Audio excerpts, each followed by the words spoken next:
Are you guys gonna be in the video?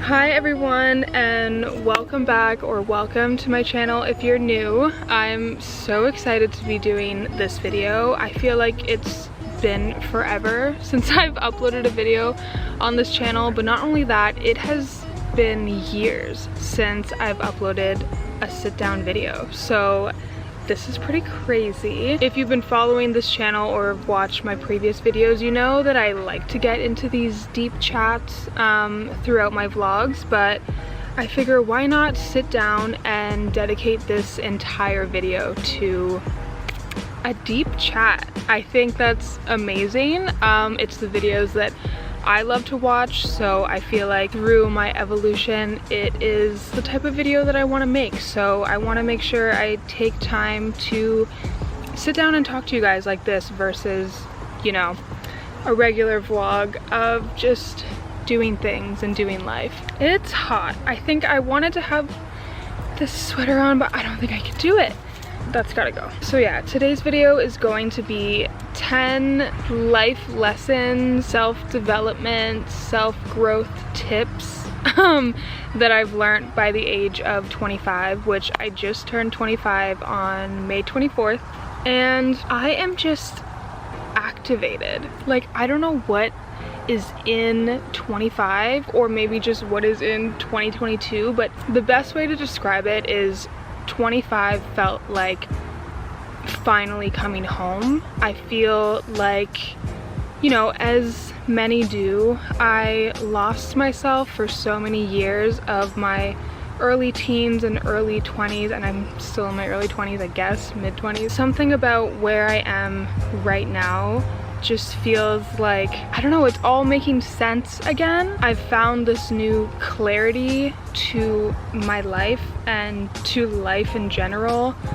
and my purpose here and just all the things. But yeah, obviously I've learned more than 10 lessons in 25 years, but I just feel like these are the top core lessons that I not only preach and educate my friends and family and anyone who asks, like, do you hear that bird song? That is so beautiful.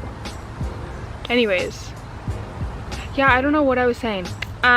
We can just jump into it. Lesson number one, tip number one is everything is a projection. Maybe you've heard this before or maybe you haven't, but we are all individually experiencing this life through our lens, our perspective, and that is going to change the way you see things. That is going to change the way you react to things. It's going to change how you take things, how you get offended, how you show love, how you receive love.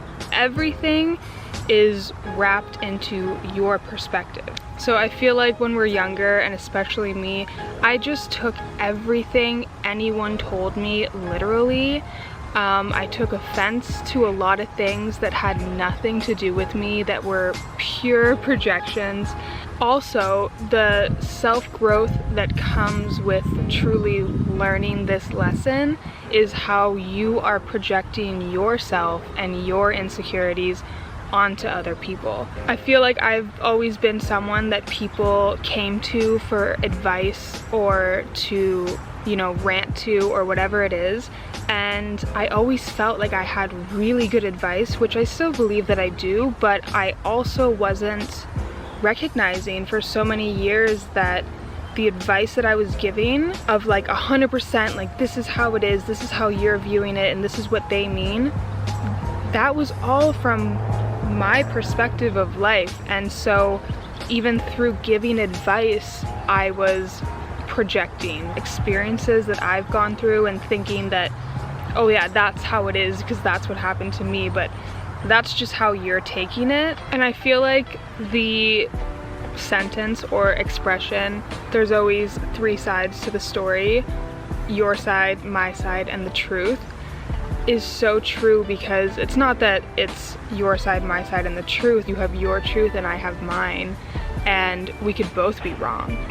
We can both be projecting onto each other. So yeah, unless someone is very aware of this, every single time someone speaks to you or reacts to you, it's a projection, usually of how they view themselves or they view life in general. So if you have someone who is constantly putting you down, is constantly negative, you know, convincing you all these terrible things, that is just a view inside of their perspective on this life, and you know, that's what they're projecting outwards. It doesn't mean that they believe these negative things that they're saying about you. It has nothing to do with you. It has to do with other people and their perspectives on the world. And so, you know, this could take place in very big ways. Like if you are dating someone who just can't show you love, they can't even show themselves love.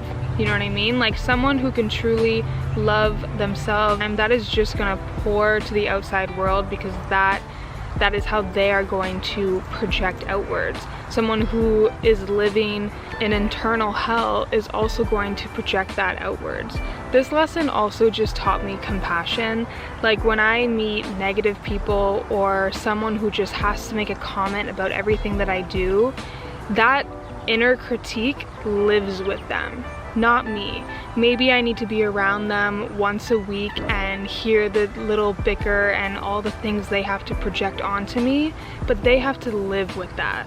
And so, I don't know, when you know everything is a projection, when someone's projecting negatively, personally it just makes me feel really sad for them, and I see where they are lacking that self-compassion if they can't even show it to other people. So yeah, I feel like I could talk about that forever, and I feel like I still didn't say everything I wanted to say, but we are 15 minutes into this video, so I'm going to move on to lesson or tip number 2, and that is that everything happens in divine timing. I spent years wishing my life was a different way, or questioning, why is this not like this? Why am I not here? Why don't I have this? Like, why is my life like this when, you know, I want that, or I pictured this at this age, or whatever it is. And what I didn't realize back then is some of the things that I wanted, some of the things that I was asking for, I wasn't ready for yet. And had I gotten them, I would have self-sabotaged or lost it. It's as if there was steps missing, and I'm realizing now I needed to be there at every single step to be where I am now. And also, if you're asking for something from the universe and they see those missing steps, they're going to bring those things into your life to learn or deal with or evolve from to get what you're asking for. So sometimes in the moment of manifesting, you get the complete opposite, or you feel like as soon as you asked for this amazing life, or as soon as you set goals, your life kind of fell apart. And that is all divine timing, that it was all meant to happen. Everything is happening exactly as it should all the time. You are not ahead or behind, and really letting go of all that stress and truly learning has made me so much more present in my life and appreciating this life. I look back at times where I was so upset or depressed where I was, and I think back and I just wish I enjoyed those moments more and enjoyed that version of me more while I was there and while I was her, because now I'm not anymore. And you know, I'm not going to be this version of me in a year, maybe 2 months. So it's allowing me to enjoy every version of myself wherever I am in life, and just really take in this now moment and know that it is fleeting. And new upgrades, new versions of yourself, that's all gonna come. So you don't need to miss right now focusing on that. Enjoy right now, be with who you are right now. You are right on track, and there's so many things you're gonna learn and achieve along the process of this crazy life experience, whatever the hell we're doing here on this planet. And it takes that pressure off. I think so many of us have been bred into this world of like, hurry up, do this, do that, accomplish that, quick, quick, quick, get a house, have a family, do this, do that. And if you're not on track, you feel like you're falling behind or you miss something, but that's just not how this experience plays out. You were exactly where you were supposed to be, and everyone's life, everyone's path is different. Lesson or tip number 3: if alone time isn't enjoyable, then you need more of it. And I'm not talking about be single. Whether you're in a relationship or single, that doesn't matter. It's just actual physical time alone. If you can't do things on your own, if you constantly need someone there or some type of distraction, you need more time alone. You need to experience more of it. Genuinely enjoying time alone is going to skyrocket your growth, even if it isn't enjoyable at first. And for me, I mean, I've always been an introvert, but still, I'd rather be on the phone or texting someone or talking with someone through any point in time, always.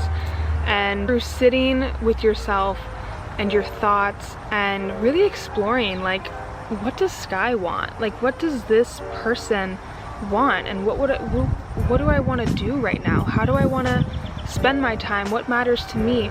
It's hard to think that way, and those thoughts get clouded when you're constantly getting other people's opinions and you're constantly talking to other people and involved in other people's lives, or asking other people for their advice on what you should do with your life. All these things are great, and I mean, I love human interaction at the end of the day, but taking time alone has, like I said, skyrocketed my growth so much. And to think where I started when I first really allowed myself to spend time by myself and dig into my thoughts and all the dark, scary places of my mind, to think that that's where it started, and now I have scheduled time alone that is like, I look forward to it. It's the best time. Like, it's just time with me, and I do what I want, and I'm truly my own best friend. And I feel like I've said that sentence before in my life when it wasn't necessarily true, and now with full confidence, I am my own best friend, and it's a really good feeling. And I feel like it's allowed me to show up better in the lives of my friends and my family. I just am constantly filling my own cup that it is just pouring out to everyone else. It's also, I realized this is one that's easier said than done, and personally was very hard for me. So the fact that I can just say it like it's easy just shows the growth that I forced myself through. But yeah, if time alone isn't enjoyable, you need more of it. Obviously, the time alone that I'm talking about is pure presence with yourself and digging into your brain, filling your own cup. But maybe it could just start off with turning your phone off, having some music playing, and drawing or painting or scrolling through Pinterest, or just something that isn't too much, too hard, if you are in a place that I was once in, where it was absolutely impossible to just completely be alone, not texting anyone or distracting myself with whatever it is, just like completely be present. Took so long, but it's crazy because even just saying that, I'm like, how? The alone time is literally the best time ever. So lesson or tip number 4 is how you speak to yourself is everything. You may have heard that, you know, your words create your reality, and this is so beyond true, but I didn't realize how true or how accurate it was until I dove deeper into just how our brains work and, you know, how our subconscious works. And the one thing that the brain will always do is try to prove you right. And that's why whatever is in your subconscious, it will try to find that and find what is predictable and comfortable in your surroundings. And if negative self-talk is comfortable and it's something that you do consistently and it's part of a routine, that is literally going to ingrain itself in your subconscious, and that is going to be part of one of your core beliefs. I've been there. I know it's easy to just fall into this trap of not speaking nicely to yourself. You know, saying things to yourself that you would never say to another human being. You have to live with that. You are ingraining your brain with whatever you want. This is our little computer that gets us through this video game, and you can program it however you want. Obviously, you know, in childhood trauma and things that we go through, there's things that we can't control, but it's through reprogramming, rewiring that subconscious. You are going to feel the best about yourself when you believe it, when your subconscious mind believes it.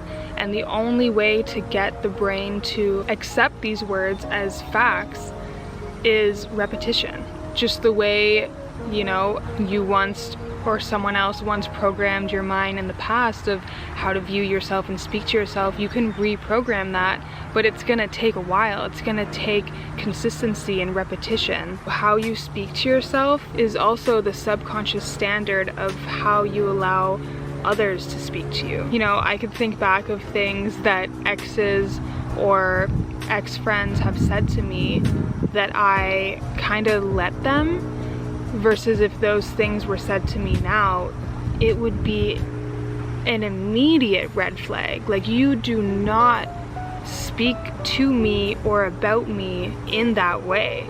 But there was a time in my life where it was just like, oh, that was kind of rude, and then I would just move on. And my self-esteem was low. The way that I spoke to myself was pretty negative. So hearing someone else speak negatively of me was just like normal to my brain. I taught my brain that, yeah, that's what we think of Sky, so where's the shock, you know? Versus now, we only say good things about Sky. We love Sky. We know she's capable of so much, and she's gonna do amazing things, and she's so powerful that if someone comes in with that type of language, it is so foreign, and it is just unacceptable. Yeah, you cannot hate yourself into a version of yourself that you love. Telling yourself you're ugly or fat or stupid or whatever it is isn't going to bring the opposite. It's going to bring more of what you're saying, at least through your perspective. And that's how we can warp our reality of ourselves, through our language, through how we speak to ourselves. So to know that you can bring yourself to such a dark place by speaking so poorly of yourself, imagine the place you could bring yourself if you gave yourself that encouragement and built up your self-esteem. It's wild, trust me, coming from someone that has gone from one end to the other of the spectrum of self-esteem. It is just crazy, and it starts with you. It doesn't matter what other people think of you or say of you. It all starts with how you think and speak about yourself. Okay, lesson or tip number 5. Different people are going to know different versions of you, and that's okay. And as for the people that are gonna come along with you throughout your life, they're going to accept every single version of you and not just trying to keep you in the version of you that they liked. And sometimes to those people or friends that are constantly bringing up an old version of you, or saying, hey, I miss the old Sky, I miss when you were like this. Sometimes you can be in the same place as somebody, and when you start to grow, they will be triggered by that because you guys were once in the same place. It could trigger or threaten that they are still in that place. And so through my experience with these type of people, they will try to drag you back down to that old version of you that they felt comfortable with, that they related with. Versus I have friends who have seen every upgrade, every level of Sky, and have stayed just as close with me, if not closer. And it's very apparent to me that those are the people that are meant to stay in my life. They applaud everything that I do, every new version of myself that I step into. They still love me for me, regardless. So again, it's not your responsibility to keep up with who you've always been so that the people around you stay comfortable. People are going to know different versions of you, and if they aren't willing to get to know this new version of you, then they have served their purpose in your life, and that is a tough pill to swallow. But if you don't choose you and your growth over other people's comfort, then there's no changing. Okay, lesson or tip number 6, reconnect with nature. Now, I've always been a nature girl, always. It's not that I ever lost that, but looking back to some of my most dark, depressive times, it's crazy to me that I would spend so much time indoors, and the thought about going outside was too heavy, too much work, could not do it, which I get it, it's hard. Even getting out of bed is hard, let alone going to reconnect with nature. But you know, then something would happen. A friend would ask me to go for a walk or go grab ice cream, or I would need to go for a walk to grab something at the store. I would have to leave my condo, and I would find myself taking the long way home, or just like sitting by the water for a little extra longer. Why not? Let's just be depressed by the water. And I realize now I felt so at home in nature, and just reconnecting with nature any chance I got was so healing. And I think that's what I lost, and maybe it was combined with living in the city. Connecting with nature is so important no matter what age. I feel like that's the thing too. A lot of me and my friends, we be connecting with nature. We are rolling around, laughing, jumping in the water, like we are very engulfed in the ecosystems. But we do get looks, and I do feel adulthood, it's a little, or maybe this is just my perspective with being in the city, but it is a little bit, I don't want to say frowned upon, but just like, okay, why are you hugging a tree? Why are you laying in the grass? Why are you making a snow angel? And you know, again, just with losing myself in my late teens, early 20s, and really caring, I guess, about my image, it was like nature wasn't cool anymore. I don't know. And reconnecting with nature these past 2 years, oh my god, especially this past year, has just been like coming home. And I talk about it on my TikTok recently a lot, and I feel like a lot of people are resonating with the fact that you have a relationship with Mother Nature, and it's essential to keep that relationship alive. It is so natural for we are a part of nature. This is a part of who we are at our core, you know, especially with the state of a lot of people's mental health, you know, including my own not too long ago. I think there's a big disconnect with nature. I don't know how I ever lost that, but I did, and now coming back to it, it is just an essential relationship in my life, an essential part of my life, an essential part of my daily routine is to connect with nature. It's the perfect mix of masculine and feminine energy. Nature is also just so much smarter than us. If you have seen, I don't know if it's The Life of Fungi, I don't know what documentary I'm thinking of, but if you've watched any documentaries on nature, you know how intelligent nature is. And to think that us humans are somehow more intelligent, nature is so intuitive, so intelligent, and reconnecting with everything that is on this beautiful planet for us. Okay, sorry if the angle changed a little bit. I had to go through my storage, it was full, but nature is one of the most healing things. I don't know if you could see how much I'm sweating on camera, but this is crazy. Lesson or tip number 7 is no friends is better than friends that don't align with you. And I feel like this is something we all know, and we all know from the beginning, but we ignore, or maybe that's just for me. I feel like we do get caught up in, you know, the need to be social, and especially going through your clubbing years and really just trying to make a foundation of friends. If you've moved to a new city or you're in college, whatever it is a time that we lose ourselves and our values for the sake of having friends.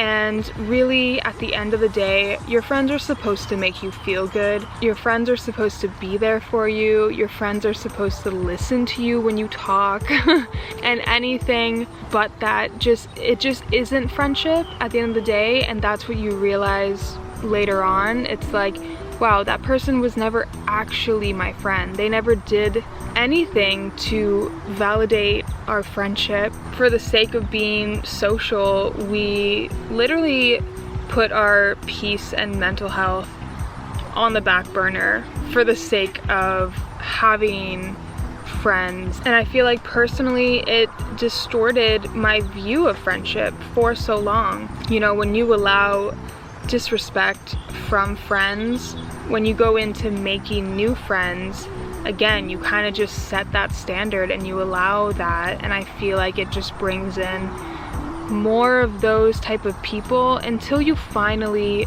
put your foot down and, you know, put yourself first. And that might look like having no friends, and I've been there. It's understanding that losing these people that weren't really good to you anyways, that really is all you've lost, is that person. You didn't really lose a friend because you didn't even really have one in the first place. But yeah, no matter how old you are listening to this, honestly, having no friends is way better, way cooler than having friends that you do not align with. I know it feels like the worst thing in the world to not have friends or not be invited or not do certain things, but at what cost? You know, if every time you get together with these friends you leave feeling so shitty about yourself, you know, was it really worth it? You have the rest of your life to find genuine friends. If they're not coming right now, don't think that you need to settle for friends that don't make you feel good. If the camera changed again, it is because it died, so I had to go inside, get a new battery. Anyways, lesson or tip number 8, losing yourself multiple times is part of your path. And this is maybe geared a little more towards people who are on their healing journey. If you're watching this, I'm assuming you are to some degree. I know we hear that growth isn't linear multiple times. I know I would hear it and get reassurance from it, but still, every time I, you know, was experiencing a high and then a low, when I was at the low, I just felt like couldn't understand why, or like, what did I do to deserve this, or am I backtracking? You know, I was doing so good, like, why did this happen? It's through those times that you have breakthroughs. You know, when you're on a high and everything is going amazing and you're sticking to your routine and, you know, you feel like you're on track, things flow. But personally, I find the biggest breakthroughs, the biggest like awakenings or aha moments come through a dark time, you know? So that losing yourself or, you know, feeling like you're off track, those are so necessary. That is part of your path. You know, it's just good to know that you aren't backtracking. Falling back into old patterns or falling out of alignment happens and you recognize it. That's growth, and that's there to show you, hey, this used to be a standard for you and now you're back here again and it doesn't feel right. You feel off track. You feel like you're backtracking. You aren't. It was just to show you, like, look how much you've grown. And sometimes we need to be reminded by falling out of alignment. So you're gonna lose yourself over and over and over again, and it does not mean that you can't commit to your growth or you're backtracking, you keep falling behind. that isn't true, because every time it happens, every time you fall out of alignment, it teaches you so much, and everything that comes from it is so necessary that you realize, like, damn, kinda needed that to get here. Therefore, I didn't fall off track. I am right on track, and this is just part of it. And I needed this lesson, and I needed to feel this way, meet this person, or fall back into an old routine to realize where I need to go from here. It's all part of it. Okay, lesson or tip number 9, and this one's a little more spiritual, but huge fucking lesson for me. The universe is going to show you signs and tests, and your ability to differentiate these is key to your growth. Now let me explain. So when you are on a spiritual path or a healing path, and maybe you're actively asking for signs from the universe, you're gonna get signs and you're gonna get tests, and I feel like some people will view the test as a sign, versus if you saw that test as what it is, a test, you would be able to pass that test and skyrocket your growth. There's definitely a critter or something in the bushes because I hear movement. If you see anything, let me know. Not that you can help me in any way, but so for example, let's say you work at a gym and you've been working at gyms for 10 years. You really feel like your next step is to work for yourself, offer your own fitness plans and meal plans, and maybe be able to work from home, work remote, and you're fully ready and committed to take that leap, and that's what you ask for from the universe, and that's what you want. Let's say during this process, and you know, maybe you put in your 2 weeks and you're building a website and you're going through the motions of following that dream that you say that you want, a test from the universe could look like another gym willing to pay you double what you were getting paid at your previous job, or something that is enticing, but again, it would take you off the path, off the track of your dream, your goal to work for yourself. Some people might view this as a sign, or you know, maybe I'm supposed to go and work for this gym and this was all meant to happen so I can go and do that, and that's fine. That looks like a beautiful life path, you know what I mean? It's like there's no wrong decision, but at the end of the day, if you're asking for something so badly from the universe, like, I want to work for myself, I don't want to work at a gym anymore, I've been working at a gym for 10 years, I'm over it, and then the universe gives you like this beautiful gym job opportunity and you take it, the universe kind of just sits there like, okay, well, maybe they didn't want that as much. Maybe they didn't want to work for themselves that much, that, you know, they took this.